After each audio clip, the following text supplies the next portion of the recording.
कितने ऐश से रहते होंगे, कितने इतराते होंगे, जाने कैसे लोग होंगे जो उसको भाते होंगे।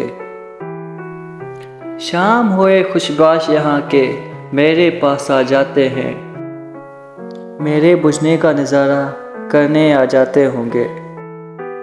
वो जो ना आने वाला है ना, उससे मुझको मतलब था।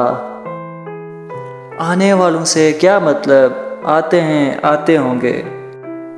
उसकी याद की बात सभा में और तो क्या होता होगा।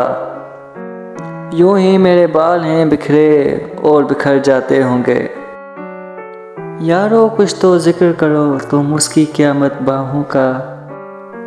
वो जो सिमटते होंगे उनमें, वो तो मर जाते होंगे। मेरा सांस उखड़ते ही सब बैन करेंगे रोएंगे, यानी मेरे बाद भी यानी सांस लिए जाते होंगे।